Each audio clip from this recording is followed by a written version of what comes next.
Alléluia.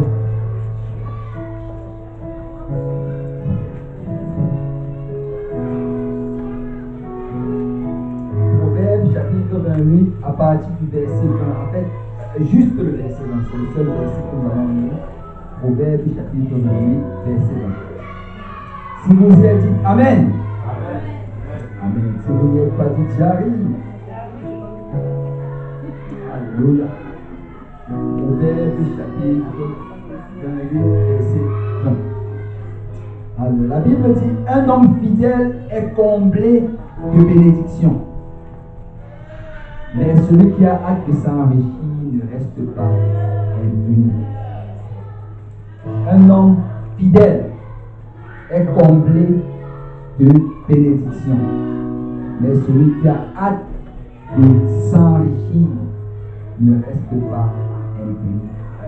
Je ne sais pas si vous voyez un peu ce que je vois, mais c'est comme s'ils mettent en opposition ici. Ce n'est même pas le sujet de ma prédication, mais ils mettent en opposition ici la fidélité et la hâte de s'enrichir. Parce que souvent certains ne sont pas fidèles dans les choses de Dieu parce qu'ils ont hâte de s'enrichir. C'était juste un bonus, c'était pas le sujet de ma prédication.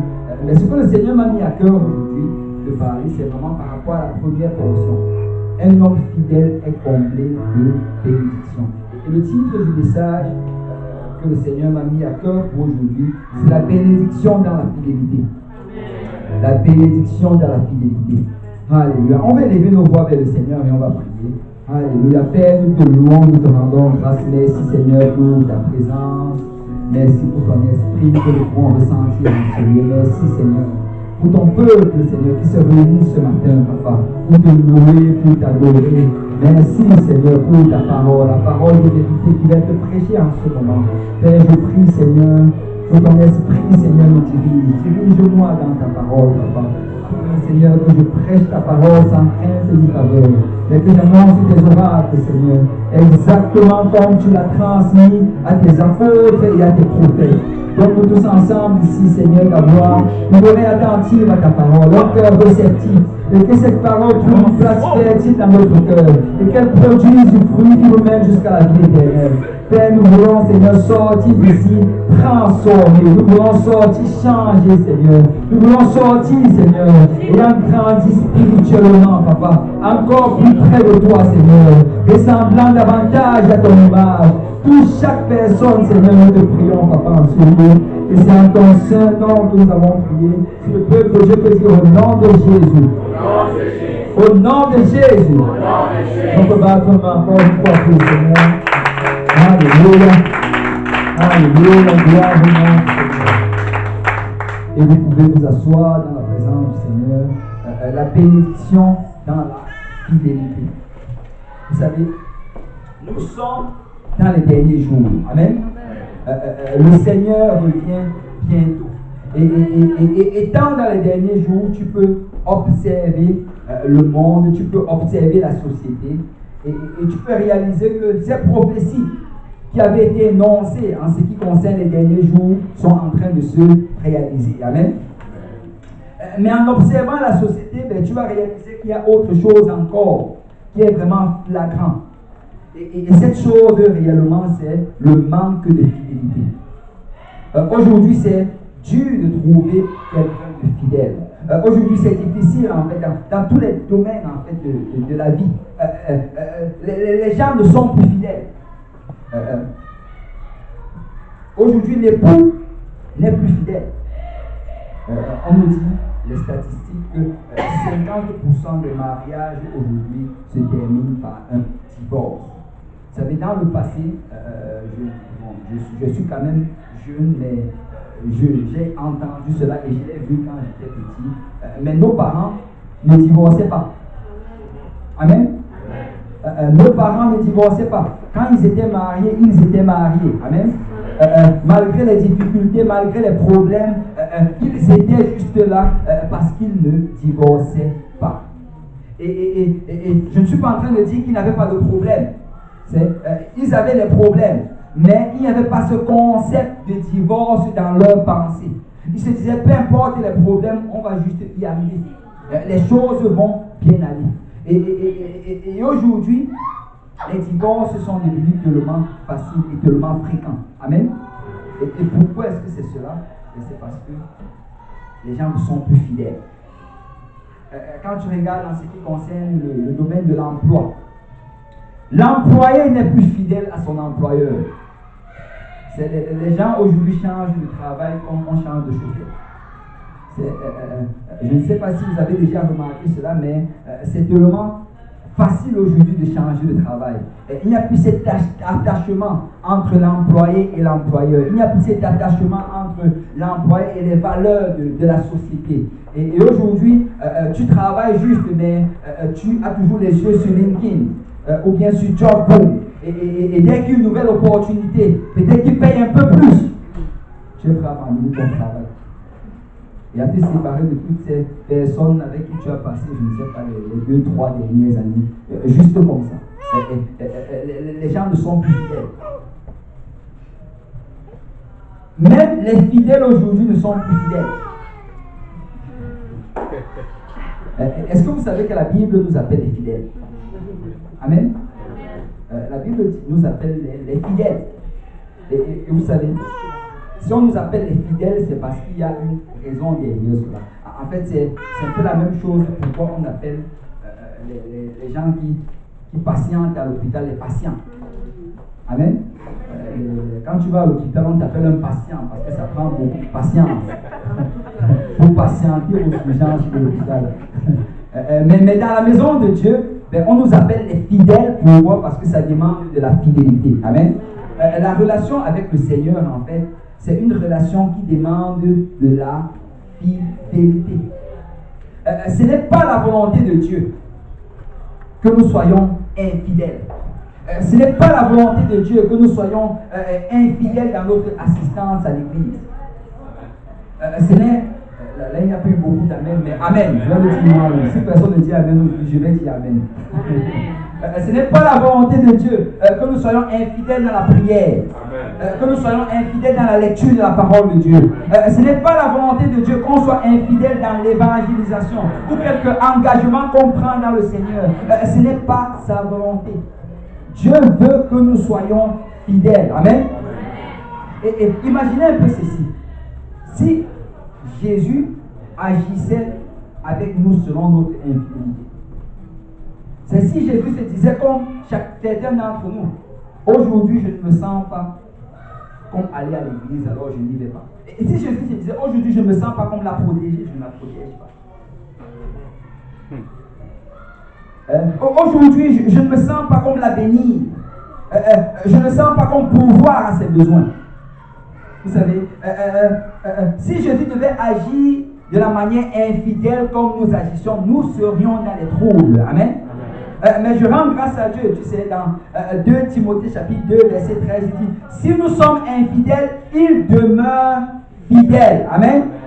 Il demeure fidèle. Et si nous voulons ressembler à Jésus, ben, ça va prendre que nous battions et que nous fassions des efforts pour être fidèles. Amen. Et nous devons être fidèles dans la prière. Nous devons être fidèles dans la lecture de la parole de Dieu. Nous devons être fidèles dans les dîmes et dans les offrandes. Nous devons être fidèles dans l'amour fraternel. En fait, un enfant de Dieu doit s'assurer et se battre d'être fidèle dans toutes choses. Amen. Parce que c'est ça notre premier appel. Tu es appelé à être fidèle. Amen. Amen. Quand on parle de fidélité, on n'est pas en train de parler de perfection. Amen. Amen. Amen. Je parle d'être fidèle. Je ne parle pas d'être parfait. Parce que réellement, nous ne pouvons pas être parfaits. Amen. Nous aspirons à la perfection. Et quand le Seigneur Jésus va revenir et que notre corps corruptible va revêtir de l'incorruptibilité, ben nous allons devenir parfaits. Amen. Mais d'ici là, nous ne sommes pas parfaits, mais nous devons être fidèles. Amen. Amen. Vous savez, quelqu'un qui est fidèle, c'est que si j'ai oublié de prier hier, mais je recommence à prier aujourd'hui. Amen. Amen. Et je m'assure de ne pas manquer de prier demain. Si j'ai manqué l'église, je ne sais pas, il y a de cela une semaine. Cette semaine, je ne manque pas. Et à partir de la semaine prochaine, je ne manque pas. Si je n'ai pas lu la parole de Dieu, ou bien je ne sais pas, si je n'ai pas évangélisé, en fait, quand tu veux être fidèle, c'est où tu te décides que peu importe combien de temps je tombe, je vais me relever et je vais encore essayer. Peu importe combien de temps je n'y arrive pas, je vais encore et encore et encore. Et c'est réellement ça la fidélité. Et Jésus s'attend à ce que nous soyons fidèles. Fidèles dans nos efforts. Fidèles dans notre persévérance. La Bible dit que celui qui va persévérer jusqu'à la fin sera sauvé. Vous savez, servir le Seigneur, souvent tu vas faire face à un mur. Peut-être c'est un mur physique ou un mur spirituel. Souvent tu vas faire face à quelque chose et tu vas te demander, est-ce que je vais vraiment pouvoir y arriver? Est-ce que je vais pouvoir avoir une vie de prière constante? Est-ce que je vais pouvoir jeûner d'une manière constante? Tu sais, le Seigneur ne s'attend pas à ce que tu sois parfait, mais il s'attend à ce que tu sois fidèle. Tu sais, peut-être la dernière fois j'ai essayé de jeûner et je n'ai pas réussi, mais je vais encore essayer. Et je vais encore essayer. Et je vais encore essayer jusqu'à ce que le Seigneur va m'aider.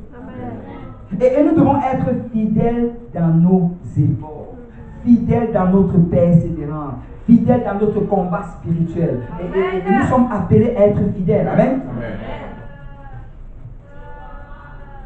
La fidélité, en fait,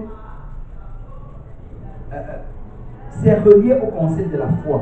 En fait, quand tu regardes